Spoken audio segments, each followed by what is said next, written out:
2 മാസം മുന്നേ എടുത്ത വീഡിയോ ആണ്. ഇതിൻ്റെ കുറച്ചെടുത്തിട്ട് ഞാൻ ഷോർട്സിൽ ഇട്ടിട്ടുണ്ട്.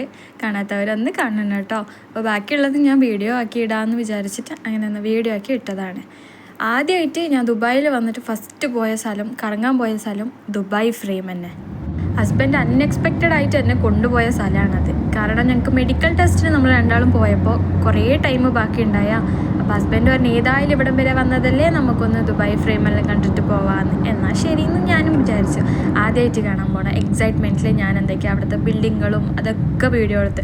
കാരണം ഞാനൊരു വില്ലേജിൽ ജനിച്ച ആളാണ്. അപ്പോൾ എനിക്ക് ഇതേപോലത്തെ ബിൽഡിങ്ങുകളൊന്നും നമ്മുടെ നാട്ടിലുണ്ടായില്ല. അങ്ങനെ ഞങ്ങളുടെ നാട് വിട്ടിട്ട് ഞാൻ ആദ്യമായിട്ടൊരു സിറ്റിയിലേക്ക് വന്നു പറഞ്ഞാൽ അത് UAE. അങ്ങനെ ആ ഒരു കൗതുകത്തിലെടുത്ത വീഡിയോസാണത്. പിന്നെ അങ്ങനെ ഫ്രെയിമിലോട്ട് പോയി. അവിടെ ഞാൻ കാണാതെ കുറച്ച് ബേർഡ്സൊക്കെ കണ്ടായിരുന്നു. അതിൻ്റെ തലേൻ്റെ മുകളിലൊരു കൊമ്പലായിട്ട് നല്ല രസമുണ്ടായി. താഴെ എന്തോ പുല്ലിൽ കൊത്തി തിന്നായിരുന്നു. വല്ല പുഷു അങ്ങനത്തെ എന്തെങ്കിലും കിട്ടുമായിരിക്കും. അതെനിക്ക് ശരിക്കും കാണാൻ പറ്റില്ല. കാരണം അടുത്ത് പോയിട്ടുണ്ടെങ്കിൽ അതുങ്ങൾ പറന്നു പോകുമല്ലേ. അതുകൊണ്ട് ദൂരത്ത് ഞാൻ ആ പക്ഷികളെ നോക്കി നിൽക്കാമായിരുന്നു. നല്ല രസമുണ്ടായി കാണാൻ.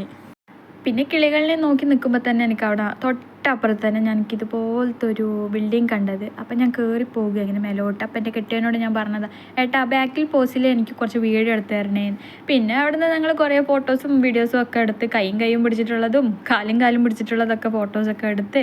പിന്നെ അവിടുത്തെ പൂക്കളെല്ലാം ഉണ്ടായി, അടിപൊളിയായിട്ടുണ്ട്. ഇതെല്ലാം ഞങ്ങളുടെ വീടിൻ്റെ മുറ്റത്തുണ്ടാവുന്ന പൂക്കളാണ്. പക്ഷേ ഇവിടെയൊക്കെ ഞങ്ങളിങ്ങനെ പാർക്കിൽ പോയിട്ടൊക്കെയാണ് കാണാറ്. എന്തായാലും നല്ല പാങ്ങുണ്ടായി. ഫസ്റ്റ് ടൈം പോയിട്ട് കാണുന്നതായിരുന്നു.